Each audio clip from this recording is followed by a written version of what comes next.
அனைவருக்கும் வணக்கம். வணக்கம். எனக்கு வந்து எப்பவுமே இப்போ ஏதாவது புதுசாக கற்றுக்கணும் ரொம்ப ஆசை. வீட்டில் வந்து சவால்லாம் இல்லை. நான் இது பண்ணுவேன் அது பண்ண இது அவன்கிட்ட கூட சொன்னேன். இன்ஜினியரிங் படிப்பேன். நான் தமிழ் மீடியம் தான் படித்தேன். நான் தமிழ் மீடியம் ஃபுல்லாக படிச்சுட்டேன். சொன்னால் அம்மா சவால் இல்லை. ஏதாவது ஒன்று வந்து கற்றுக்கலாம் ஆசை. ஃபர்ஸ்ட் கிளாஸ் உங்களை பார்த்தோன்னே எனக்கு ரொம்ப ஆசையாக இருந்துச்சு. ஒரு நாள் ஒன்று போட்டுகிட்டே இருந்தாங்க. அப்புறம் திருவண்ணி காட்டு சொல்லிகிட்டே இருப்பேன். நான் எனக்கு கற்றுக்கினேன் ரொம்ப ஆசையாக இருக்குது. அது சாரோட இருக்கணுன்றது எனக்கு ரொம்ப ஆசை. ஒரு நிமிஷமும் அவர் ஏதாவது சொல்லுவாங்க நமக்கு யூஸ்ஃபுல்லாக இருக்கும் அப்படின்னு சொல்லிட்டு. ஏன்னா நானும் எல்லாரும் படத்தை ப்ரோக்ராம்ல பார்த்து ஒரு பெருசும் தவறாம பார்ப்பேன். எல்லாருமே உட்காந்து நான் வந்து வாஸ்துக்கு அப்பாற்பட்டு அவர் நிறைய விஷயங்கள் சொல்றாரு. வந்து சம்திங் எக்ஸ்ட்ராடினரி அப்படின்னு சொல்லி தான் நாங்கள் வாஸ்துல என்னென்ன வார்த்தையை நாங்கள் வெறும் என் 48 வயசாவது 3 இயர்ஸ் பிஃபோர் தான் இன்வைட் பண்ணாங்க. வாஸ்துன்ற வார்த்தையை நான் இது காது கேட்டதே இல்லை. எங்க மாமியார் வீட்டுக்கும் சரி அம்மா வீட்டுக்கு. ஸோ ஃபர்ஸ்ட் வந்து வாஸ்து அப்படின்னு சொன்னா இல்லை இது வாஸ்து வேற ஏதோ இருக்கு. இதை கூப்பிட்டா எங்க வீட்டில் நார்த் ஈஸ்ட் படிக்கட்டு இருந்தது. ஒரு 4 உச்சவாசல் இல்லை. அந்த கிழக்கு வழக்கு ஜன்னலை வந்து நாங்கள் அப்படியே ஒரு பெரிய மீன் தொட்டி வச்சு மூடி வச்சிருந்தோம். திறக்கவே மாட்டோம், சுத்தமாக திறக்கவே மாட்டோம். அப்படிதான் வச்சிருந்தோம். லாட் ஆஃப் சஃபரிங் இருந்து வெளியவும் சொல்ல முடியல. இந்த மாதிரி ப்ராடக்டாக தான் இருக்குன்றது எங்களுக்கு தெரியல. மிச்சம் கரெக்டாக ஓடிட்டு இருக்கு எங்களுக்கு தெரியல. அப்புறமா டாக்டர் வந்து எங்களோட ப்ரோக்ராம் பார்த்துட்டு நாங்கள் கூப்பிட்டோம். கூப்பிட்டு வந்து சார் வந்து பார்த்துட்டு சொன்னாங்க இது மாதிரி வந்து ஒரு ஆர்டர் பண்ணிட்டாங்க. ஃபர்ஸ்ட் வந்து நார்த் படிக்கிறது தான் ஒரு 6 டவுட் இது 6 தப்பு குறிச்சு கொடுத்தாங்க.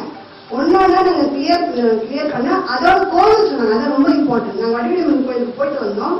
போய் வந்த ஒரு வாரத்துக்குள்ள தான் எங்களுக்கு ஒரு நல்ல ஒரு திருப்பத்தூர்ல இருந்து சிவகுமார் மாதிரியே ஒரு தம்பி வந்தார். ரொம்ப ரமேஷ் சுரேஷ் 2 குழந்தைங்கன்னு சொல்லுவார். ரொம்ப அழகா எங்களுக்கு அந்த ஒர்க் பண்ணி கொடுத்தாங்க. இருந்தாலும் அவங்களுக்கு வந்து எல்லாருக்கும் அந்த கேண்டில் லிவர்ன்றது வந்து தெரியல.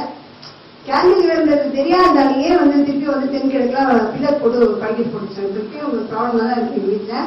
ஸோ அது வந்து என்னன்னா நாங்கள் அதுக்கப்புறம் வந்து இல்லை இது வழக்கு படிக்கட்டு எடுத்தது நாங்கள் நிறைய பெனிஃபிட் எங்களுக்கு கிடைச்சிது. ஒன்னொன்னா ஸ்டெப் பை ஸ்டெப்பாக நாங்கள் பண்ண நிறைய கோயில் ஆண்டாள் கோயில் தான் ரொம்ப விசேஷமாக சொல்லலாம். ஆண்டாள் கோயிலுக்கு போயிட்டு வந்து நிறைய அதிசயங்கள் நடந்தது எங்கள் வீட்டில். அந்த டைம்ல வந்து கோல்டு ஆப்பர்ச்சுனிட்டி கிடைச்சது ரொம்ப நம்மளாம் வந்து ஒரு பொற்காலத்தில் ஏன்னா நம்ம இருக்கிற டைம்ல அந்த கோல்டு கோபுரம் கட்டுறவங்க யூஸ் நம்ம கேட்டாங்க நம்மளாம் குழந்தைங்களுக்கும் ஒரு இது. அப்புறம் இன்னும் ஒரு ஃபாலோவர்ஸோட நல்லா இருந்தாரு. நம்மளுடைய ஜென்ரேஷனும் நம்ம மூலியமா அவங்க அதை பார்க்க போறாங்க இல்லையா. எப்படிலாம் இருக்கும் ஒரு ஹியூமன் பீயிங் எப்படி இருக்கணுன்றதுலாம் கூட நான் சாப்பிட்டு நிறைய டிவி பார்த்துருக்கேன், ஜோசியெல்லாம் பார்த்துருக்கேன். அப்புறம் நெகட்டிவ் நிறைய எங்கிட்ட இருந்தது. என்னென்ன நெகட்டிவ் ஒரு மெசேஜ் சொல்லும்போது அதெல்லாம் ஒன்னொன்னா ஒரு வாரம் நான் கிளியர் பண்ணேன். அப்படியே பண்ணி பார்க்கும்போது எனக்குள்ள நிறைய ஒரு இது தெரிஞ்சது. அந்த மாதிரி தான் இங்கே உங்களை பார்த்து நான் ரொம்ப ஆசைப்பட்டு ஃபோன் பண்ணி சார் என்ன வராங்க ஒரு நாள் சொல்லிட்டே இருக்காங்க. ரெடியோ படிச்சு ஒரு வீடியோ போட்டாங்க. அதனால வந்து பேர் எழுதிட்டாங்க. அப்புறம் வந்து திருப்பி எனக்கு துணைக்காக தான் வந்தான். வந்து கொஞ்சம் எனக்கு இப்போ வந்து கொஞ்சம் நிறைய டவுட் இருக்கு. ஆனால் என்ன ஒரு நம்பிக்கை இருக்குன்னா என்னுடைய க்ளோஸ் ரிலேட்டிவ் வீடு எனக்கு ஒரு 100 பேர் நான் 16 பேர் எனக்கு கூட கொண்டு வந்தேன். அப்புறம் எங்கள் மாமியார் வீட்டு சைடு அப்படிலாம் பார்த்து க்ளோஸ் ரிலேட்டிவ் வீடு ஃபுல் பர்சனல் லைஃப் எல்லாமே எனக்கு தெரியும். அவங்க வீட்டுக்குள்ள நான் இந்த வரையும் போய் டெஸ்ட் வச்சு பார்க்கல. அதெல்லாம் வச்சு பார்த்து மேட்ச் பண்ணி நான் ஒரு டேட்டா கலெக்ட் பண்ணிட்டேன். அங்கே நகர்லேயே ஒரு 100 வீடு எனக்கு ரொம்ப க்ளோஸ் ஃப்ரெண்ட்ஸ்.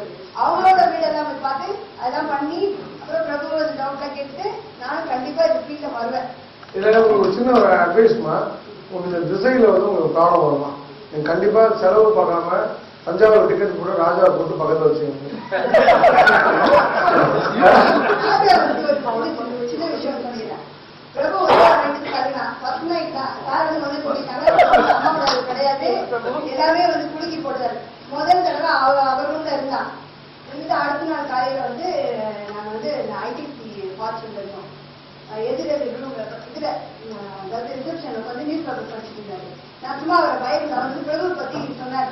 அவன் லேட்டா தூங்குறான், அவன் அவங்க அப்பாவோடய இருக்க கொடுங்க, நீங்க ரொம்ப செலவு கொடுத்தீங்க என்று சொன்னார். நான் சும்மா அவர் காமெடி பண்ணல. சொல்ல அவன் வாலி மாதிரி யாராவது எதிர்காலத்துல பாதி பவர் அவனுக்கு போயிடுது. நான் போயே விட்டேன்.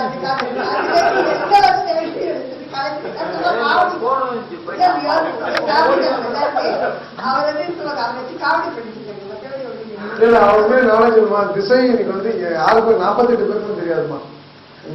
ஆண்டாள் பத்தி சொன்னா ஆண்டாள் வந்து எனக்கு தெரியவே தெரியாது. மதுரை காலடி எல்லாம் சித்தப்பா எல்லாமே இருக்கும். நான் பசங்க நாளைக்கு காட்டுதான் திருவள்ளூர் அப்பாலாம் போயிருப்பாங்க. உங்களுக்கு நான் காலையில் கூட ஒன்றும் இல்லை. ஆண்டாங்கிற ஒரு சார் வந்து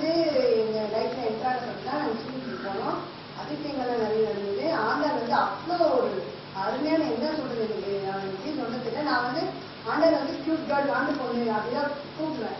அந்த மாதிரி ஒரு எல்லாராலையும் அவளை சீக்கிரமா அவ்வளோ அழைச்சி ஒரு தாயார் வருது. அந்த மாதிரி அந்த அளவுக்கு ஒரு அற்புதமான ஒரு தெய்வம் சொல்றதா என்னை நம்மளுக்குள்ள ஒருத்தர் சொல்றேன். அந்த அளவுக்கு நான் ஃபீல் பண்ணுவேன். அதனால நான் ரொம்ப பெனிஃபிட் அடிச்சேன். ரொம்ப ரொம்ப அது எல்லாருக்கும் சொல்லுவேன். ரொம்ப ரொம்ப சந்தோஷமா இருக்கேன். ஆனால் எல்லாருக்கும் ரொம்ப நன்றி.